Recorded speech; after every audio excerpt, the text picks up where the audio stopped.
ഇന്ന് ചോറ്റാനിക്കരയിൽ പോയി. ഞാനും കുഞ്ഞുണ്ണിയും അനീഷയും ഉണ്ടായിരുന്നു. രാവിലെ വീട്ടിൽ നിന്ന് 8:30 ഇറങ്ങിയതാണ്. പക്ഷേ ബ്ലോക്ക് കാരണം ചെന്നപ്പോൾ 11:30 ആയി.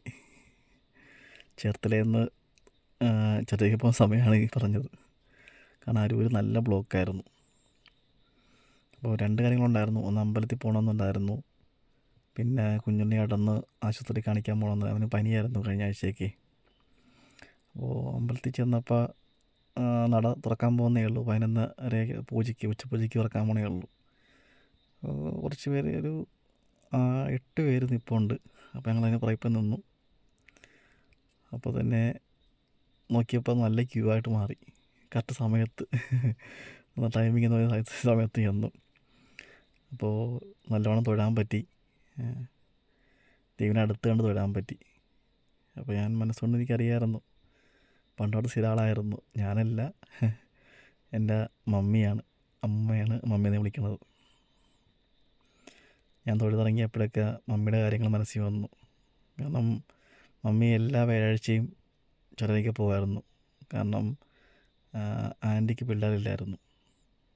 പിള്ളേരില്ലാത്തപ്പോൾ 7 വർഷത്തെ പിള്ളേരില്ലായിരുന്നു. അപ്പോൾ ഒരു സ്വാമീനെ കണ്ടപ്പോൾ സ്വാമി പറഞ്ഞു, ഇങ്ങനെ ചോറ്റാനിക്കരെ എല്ലാ വ്യാഴാഴ്ചയും പോയാൽ മതി, കാര്യം സാധിക്കുമെന്ന് പറഞ്ഞു. അങ്ങനെ മുടങ്ങാതെ വ്യാഴാഴ്ച പോകുമായിരുന്നു.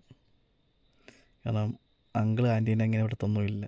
അപ്പോൾ സ്വാമി പറഞ്ഞനുസരിച്ച് മകൾക്ക് വേണ്ടി അമ്മ ഇങ്ങനെ പോയാലെന്ന് പറഞ്ഞായിരുന്നു. അങ്ങനെ എല്ലാ വ്യാഴാഴ്ചയും പോകുമായിരുന്നു ചോറ്റാനിക്കര. അങ്ങനെ ഒരാൾക്ക് 2 പിള്ളേരുണ്ട്. അവരൊക്കെ ഓർത്തു, മമ്മി മരിച്ചിട്ട് ഇപ്പോൾ ഈ ആഗസ്റ്റ് 2 ആകുമ്പോൾ 1 വർഷം ആകാൻ പോകുന്നു. ഒരുപാട് മിസ് ചെയ്യുന്നു മമ്മീനെ പല കാര്യങ്ങളായിട്ടും. അപ്പോൾ ദേവിയെ കണ്ട് തൊഴുതു, കുഞ്ഞുണ്ണിനെ കാണിച്ചു ദേവീനെ.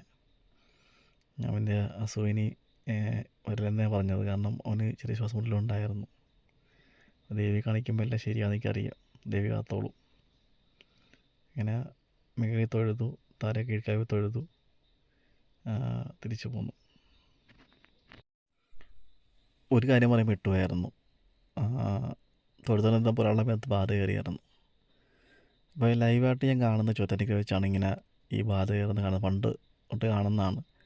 ഈ കുരുതിയുടെ സമയത്തൊക്കെ വ്യാഴാഴ്ച എല്ലാവരുടെയും ഈ ബാധ കയറുന്ന കാണാം. മേലത്താർക്ക് മേത്ത് അവർ കാണിക്കുന്നുണ്ടപ്പോൾ ഈ പേടിച്ചു. ശരിക്കും പ്രേതത്തെ നേരിട്ട് കാണുന്ന പോലെ ഇരിക്കും. ആലമരത്തെ കാണുന്ന ആനയൊക്കെ അവർ തലവച്ചും